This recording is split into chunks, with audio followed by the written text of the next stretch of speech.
DraftKings Sportsbook is an official sports betting partner of the NFL, and new customers can bet $5 and get $200 in bonus bets if your bet wins. Just download the Sportsbook app and use promo code PUNTER when you sign up. DraftKings Sportsbook, the crown is yours. Let's take a look at the AFC North odds, courtesy of our friends at DraftKings. Finally. They are starting to finally wave the white flag on the Ravens. I mean, at 1-5. I just was in shock. I mean, thank God. You said it last week. Yeah. You're like, this is ridiculous. Are we just going to bet on Lamar Jackson? That's it. That's all we're going to bet on? Forget the rest of the team. They're going to win the division just because of Lamar Jackson. I know he increases their chances, but, as we see, there's a lot of issues there in Baltimore right now. Nothing sways odds like quarterbacks. No, you're right. It is crazy, and we're too into that. But I do think we're sleeping on the Steelers a little. I like what I'm seeing from the Steelers. I do. One, yeah, their offense, I hope it gets a little more explosive. Sure. Right? But I do think running the ball is going in the right direction. I think their short passing game is a little bit of a extension of the run game anyways. Rodgers is going to take care of the ball. We talked about the Chiefs and having to be elite about things. Well, what happened yesterday? The Browns got sick of the dink and dunk throws by Aaron Rodgers, and then all of a sudden it's a few double moves by DK Metcalf. Yeah. And it's like, right? They don't need much. And I think their defense is continuing to get better here. They looked like they did some more creative things yesterday that I hadn't seen in other games. So, yeah, it's not perfect for the Steelers.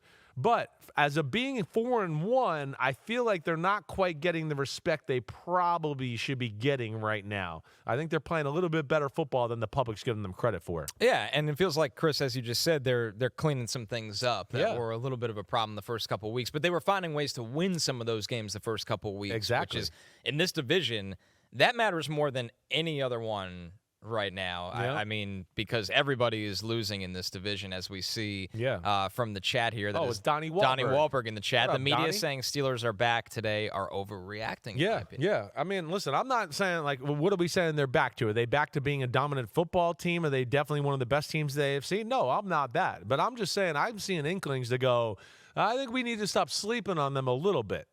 Right. First off, the AFC, there's no juggernaut right now that you just look at and go, oh, they're so dominant. Just about every team's got a little flaw here or there. The Bills just lost to the Patriots. Exactly right. So that was the one that you'd look at and be like, they could be the juggernaut. Exactly. We'd said the Colts, they got some good things, but there's some things there too, right? So all I'm saying is they deserve a little respect, Nani, and I think they are every bit worthy of being in this discussion of one of the better teams in the AFC. That's all I'm saying there. What'd you see from Dylan Gabriel in this one?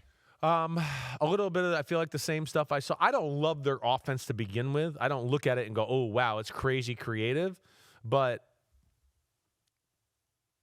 I don't see a lot that excites me. That's what I'll say. That's what I'll say. Not that he looks like he's overwhelmed or out of place, but do I sit there and look at it and go, ooh, starting quarterback and the future answer to your franchise? I don't see that. And again, I'm not about stats and the wins and all of that. We can go to Tennessee with Cam Ward. He doesn't look good and all that, but he still looks the part and makes a few throws every game where I just go, not many people can do that. Yeah, I worry about that with Dylan Gabriel a little bit. Yeah, I think it's also about what they can't do on offense, right? Not what they are doing. Right. And unfortunately with Dylan Gabriel, who, despite his size, I give him a lot of credit. He's probably going to be a backup in the NFL for a long time. I was pretty shocked when he went in the third round. That's not a hindsight take. No. Because third round is like, hey, you might develop into a starter for us. Yeah, exactly right. Day three, okay, maybe you're a backup. It's a big difference politically in the NFL. I totally agree. And I think people in the draft process were – I was more like you. He would never be my quarterback. I'm just old school. The days of me falling into that trap are behind me. I'm done with that. I think his skills caught people. People were like, "Oh, whoa, he's faster than I thought. Oh, his arm's stronger than I thought." And I think they wiped away all the other stuff that went along with it. And you're like, no. But it's still plays under pressure in the pocket, seeing around big people. It's not working so far, and I haven't seen anything to say, "Oh, it's going to get close here." Right? And again, what big people can do so many times is make power throws without having to get their body involved in the throw, right? I'm big. I'm Drake May. I got people around me, but I got big hands and a long arm, and I can still throw the 20-yard out route without getting my whole body into it. Dylan Gabriel's not capable of that, and that's what you worry about, especially in the AFC North. Our next game, the Packers beat the Bengals 27-18. Chris, feels like the Packers have had a lot of these games, right? Where you watch them and you're not they win. Right. You're not blown away. Right. They make some weird mistakes, but at the same time, they're kind of chugging along in the NFC. Chugging along. Another team like I'd go, I'm disappointed by the Packers the last 2 or 3 weeks. Based on expectations. Right. Yeah. Right. But they're still a team, like we'd say with Seattle or Detroit, where I go, I see potential of elite play here. I do see that. But I think to your point, and it's hard to put your finger on it. I know, it's almost weird. It's 400 yards of offense. But you know what I realize? It's a lot of empty yards. It's a lot of like, hey, we got a big play on this drive, but then we got down on fringe field goal territory, and we went backwards, and we had to punt the ball, right? It's a lot of that at times, where it's like there's still a consistency that's missing from them. They can make big plays. It was great to see their run game get going because they need that. That was, I thought one of the, if not the best performance of the year from Josh Jacobs and what he did there. And I know that's a really good defense they played, or not a good defense they played, excuse me. I was thinking of Cleveland for a second there. But all in all, yeah, there's just something about it that doesn't seem refined and consistent on the offensive side of the ball. And I'll say the same thing with the defense. Even though it was good yesterday, you just kind of kept waiting for like, all right, let's put the nail in the coffin. Yeah, somebody make a play, stop them. And they kept dying these slow deaths from these long drives and getting dink and dunked by Bengals. You know what I want you to look up real quick if you can do this? Green Bay.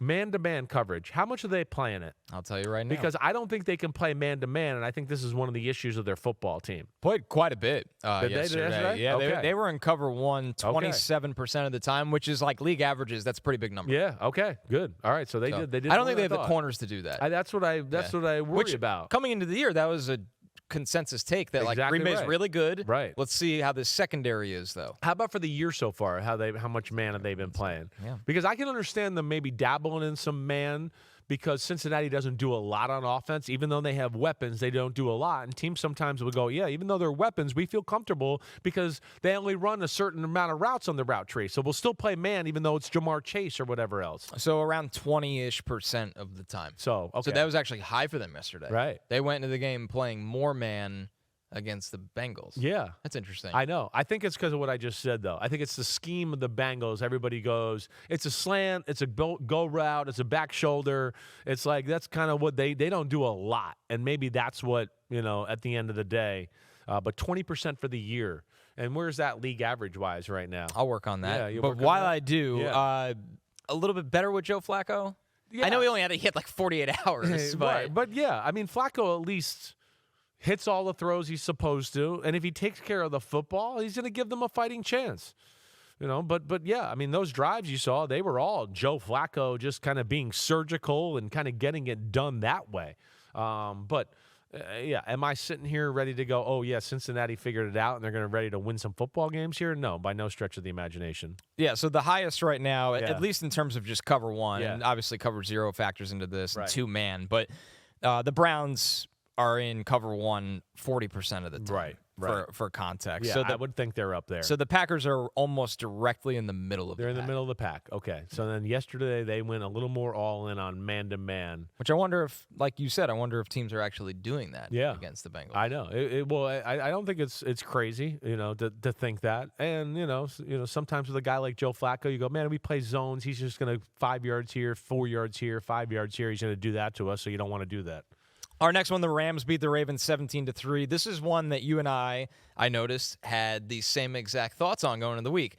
This was one of your best bets. Yes. Rams -7.5. Right. For Fantasy Football Happy Hour, this was my pickup line best bet, Rams -7.5.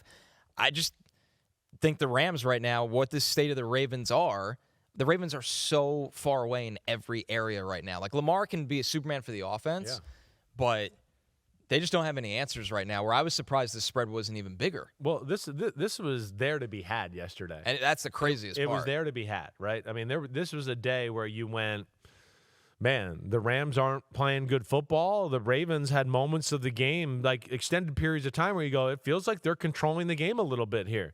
I write in my notes, I'm going like, yeah, the Ravens are steamrolling the Rams at certain points of the football game. So, yeah, all of that is a little concerning. Now, we know the Ravens in their pass game, it's missing right now. And that's it's hard to live that way. But they played good enough to win the game yesterday.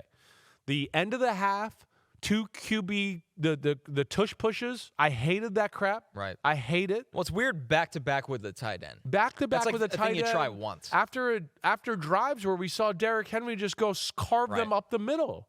Like, I just don't love that. So, yeah, I didn't understand that. And then there they were still in the competitive part of the football game, and Zay Flowers let them down. With the fumble after the reception, and then you can blame Cooper Rush or Zay Flowers on the speed sweep reverse where they fumble the exchange, whatever. But, man, it's just Baltimore can't get out of their own way. That's the larger issue, though. It's the crazy. Like you said, they were in position where you could see a scenario where they win this game, but that's the state of the team right now, that something always goes wrong, that they are in these where you look, they lost 17-3. Oh, they got blown out. Right. Like, that's deeper than Lamar Jackson. No, it's definitely deeper than Lamar Jackson. It is. It's concerning. All right. Everything about them is concerning. Their biggest players, like we always talk about, seem to be letting them up, letting them down in the biggest moments. So, yeah, that was there to be had. And yeah, the Rams win, but, man, you come away here a few weeks ago, and, man, the Rams are not playing very good football. I mean, first off, I know they missed some field goals, the chip shot field goals. That ruins some 30 things. yards. Right. Yeah. Matthew Stafford in the pass game couldn't get off. We've seen everybody kind of get off on the Ravens that way. And I would have thought they would have even ran the ball better, too. I mean, it was a lackluster performance. And I know they stayed on the road, and they're staying out there this week and going to London, and maybe they're distracted by that. But, yeah, the Rams, as of the last two games, have not looked very impressive. Yo, homies, it's time to watch some games. That's right. We're on to the NFL season here with Chris Simms Unbuttoned. Hit subscribe to get our weekly picks, Sunday night recaps after every game, and much, much more. Thanks for watching. Peace out, homies. Remember, subscribe. Peace out.